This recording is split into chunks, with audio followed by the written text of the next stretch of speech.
KV. Subbanna ಆಪ್ತರಂಗ ಮಂದಿರಕ್ಕೆ ನಿಮ್ಮೆಲ್ಲರಿಗೂ ಹೃದಯ ತುಂಬಿ ಸ್ವಾಗತ. ಕೆ.ವಿ. ಸುಬ್ಬಣ್ಣ ಆಪ್ತರಂಗ ಮಂದಿರದಲ್ಲಿ ನಾವು ಹಿಂದೆ ಹೇಳಿದಂತೆ ಮಕ್ಕಳ ಸಂಸ್ಕೃತಿ ಶಿಬಿರ ಇದು ಒಂದು ಪ್ರತಿ ವರ್ಷ ಇದೊಂದು ವ್ರತದಂತೆ ಆಚರಿಸ್ಕೊಳ್ತಾ ಬಂದಿದ್ದೀವಿ.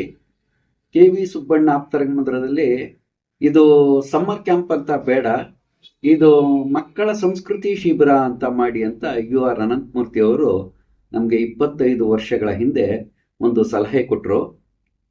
ಅಲ್ಲಿಂದ ಇಲ್ಲಿ ತನಕ ನಾವು ಪ್ರತಿ ಏಪ್ರಿಲ್ ತಿಂಗಳಲ್ಲಿ ಪ್ರಾರಂಭ ಮಾಡಿ ಮೇ ತಿಂಗಳಲ್ಲಿ ಇದನ್ನು ಅಂತ್ಯಗೊಳಿಸ್ತೀವಿ. ಈ ಸಲ ಏಪ್ರಿಲ್ 21ರಿಂದ ಮೇ 17ನೇ ತಾರೀಕು ತನಕ ಮಕ್ಕಳ ಸಂಸ್ಕೃತಿ ಶಿಬಿರ ನಡೆಯುತ್ತೆ. ಇದರ ವಿಶೇಷತೆ ಏನಂದರೆ, ಇದು ಕೆ.ವಿ. ಸುಬ್ಬಣ್ಣ ಆಪ್ತರಂಗ ಮಂದಿರ ಸುಮಾರು 25 ವರ್ಷಗಳಿಂದ ಸಾಂಸ್ಕೃತಿಕ ಕ್ಷೇತ್ರ ಮತ್ತು ರಂಗ ಶಿಬಿರಗಳಲ್ಲಿ ನಿರಂತರ ಕಾರ್ಯನಿರ್ವಹಿಸುತ್ತಿದೆ.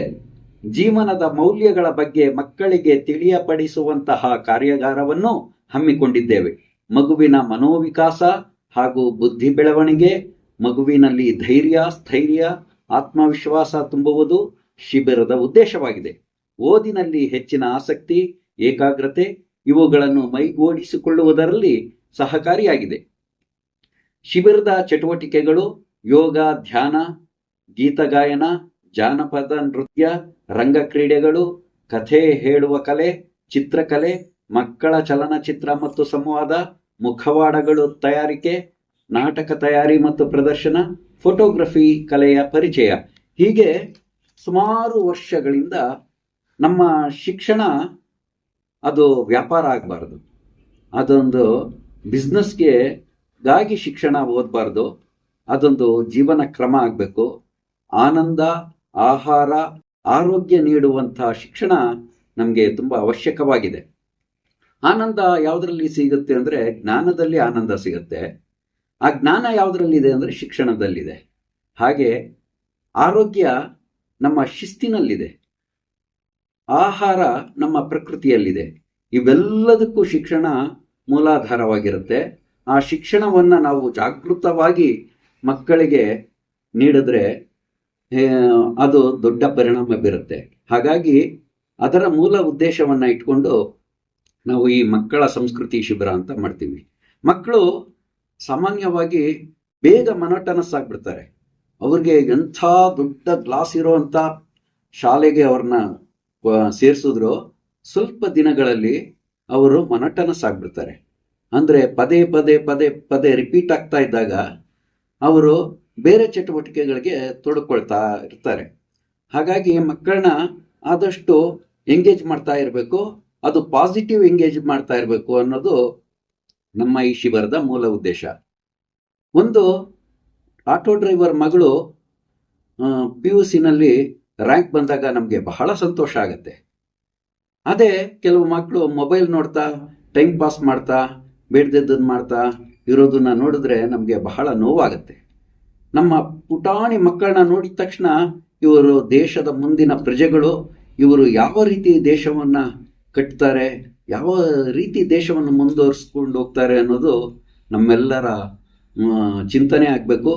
ಅವರನ್ನು ಸರಿಯಾದ ಮಾರ್ಗದಲ್ಲಿ ಶಿಕ್ಷಣ ಕೊಡಬೇಕು ಅನ್ನೋದು ನಮ್ಮೆಲ್ಲರ ಮೂಲ ಆದ್ಯ ಕರ್ತವ್ಯ ಆಗಿದೆ. ಹಾಗಾಗಿ ಮಕ್ಕಳಿಗೆ ಕಲರ್ಸ್ ಅಂದರೆ ಬಹಳ ಇಷ್ಟ.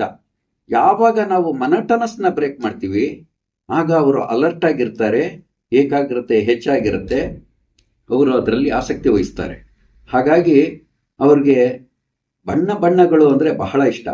ಬಣ್ಣಗಳಲ್ಲಿ ಶಿಕ್ಷಣ ಹೇಳ್ಕೊಡುವಂಥದ್ದು, ಸಂಗೀತದಲ್ಲಿ, ಸಾಹಿತ್ಯದಲ್ಲಿ, ನಟನೆಯಲ್ಲಿ, ಕಲಾ ಮಾಧ್ಯಮದಲ್ಲಿ ಶಿಕ್ಷಣ ಹೇಳ್ಕೊಟ್ರೆ ಅದು ಬಹಳ ಕಾಲದವರೆಗೆ ಅವರ ಮನಸ್ಸಿನ ಅಂತರಾಳದಲ್ಲಿ ಉಳಿಯುತ್ತೆ ಅನ್ನೋದು ನಮ್ಮೆಲ್ಲರ ಉದ್ದೇಶ ಆಗಿದೆ. ಹಾಗಾಗಿ ನಾವು ಈ ಮಕ್ಕಳ ಸಂಸ್ಕೃತಿ ಶಿಬಿರನ ಮನೋವೈಜ್ಞಾನಿಕವಾಗಿ ಅದನ್ನು ತುಂಬ ಪ್ರಜ್ಞಾಪೂರ್ವಕವಾಗಿ ಅದನ್ನು ಕಟ್ಟಿದ್ದೀವಿ. ನೀನಾಸಂ ಸತೀಶ್ ಅಂತವರು, ಸಾಗರ್ ಅಂತವರು ರಂಗಕರ್ಮಿಗಳು, ನೀನಾಸಂನಲ್ಲಿ ವ್ಯಾಸಂಗ ಮಾಡಿರೋರು, ರಂಗಾಯಣದಲ್ಲಿ ವ್ಯಾಸಂಗ ಮಾಡಿರೋರು ಇಲ್ಲಿ ಟೀಚರ್ಸ್ ಆಗಿ ಕೆಲಸ ಮಾಡ್ತಾರೆ. ನಮ್ಮ ನೀನಾಸಂನಲ್ಲಿ ಹೇಗೆ ನಾವು ವ್ಯಾಸಂಗ ಮಾಡ್ತೀವಿ ಅದೇ ರೀತಿಯಲ್ಲಿ ಇಲ್ಲಿ ಒಂದು ಮಾಡೆಲ್ ಆಗಿ ಒಂದು 20 ದಿವಸ ನಾವು ಮಕ್ಕಳ ಜೊತೆ ಬೆರೆತು ಅವ್ರ ಜೊತೆ ಈ ರೀತಿಯ ಕಲಾ ಮಾಧ್ಯಮವನ್ನು ಪರಿಚಯ ಮಾಡಿಕೊಳ್ಳೋದು ನಮ್ಮೆಲ್ಲರ ಉದ್ದೇಶ ಆಗಿದೆ. ದಯಮಾಡಿ ನಿಮ್ಮ ಪುಟಾಣಿ ಮಕ್ಕಳನ್ನ ಇಲ್ಲಿ ಸೇರಿಸಿ. ಒಂದು ಪೋಲಿಯೋ ಲಸಿಕೆ ಹಾಕ್ಬೇಕಾದ್ರೆ ಅದಕ್ಕೊಂದು ಏಜ್ ಲಿಮಿಟ್ ಇರುತ್ತೆ. ಆ ಪೋಲಿಯೋ ಲಸಿಕೆ ವಯಸ್ಸಾದ್ಮೇಲೆ ಹಾಕಿದ್ರೂ ಉಪಯೋಗ ಆಗಲ್ಲ, ವಯಸ್ಸಿನ ಕಡಿಮೆ ಆದಾಗ ಹಾಕಿದ್ರೂ ಉಪಯೋಗ ಆಗಲ್ಲ. ಅದಕ್ಕೊಂದು ಮಾನದಂಡ ಇದೆ. ಹಾಗೆ ನಮ್ಮ ಕಲೆ, ಸಂಸ್ಕೃತಿ, ಸಾಹಿತ್ಯ, ನಮ್ಮ ಭಾಷೆ, ನಮ್ಮ ಆಚಾರ ವಿಚಾರಗಳನ್ನ ಒಂದು ಪುಟಾಣಿ ಏಜಲ್ಲಿ ಅದಕ್ಕೆ ನಾವು ಪರಿಚಯ ಮಾಡಿಕೊಟ್ರೆ ಅದು ಲೈಫ್ ಟೈಮಲ್ಲಿ ಅದು ತುಂಬ ಕೆಲಸ ಮಾಡುತ್ತೆ. ಅವರೊಂದು ಸುಸಂಸ್ಕೃತವಾಗಿ ಬೆಳೆಯೋದಕ್ಕೆ ಅನುಕೂಲ ಆಗುತ್ತೆ. ಹಾಗಾಗಿ ದಯಮಾಡಿ ನಿಮ್ಮ ಮಕ್ಕಳನ್ನ ನಮ್ಮ ಸಂಸ್ಕೃತಿ ಶಿಬಿರಕ್ಕೆ ಸೇರಿಸಿ. ಧನ್ಯವಾದಗಳು.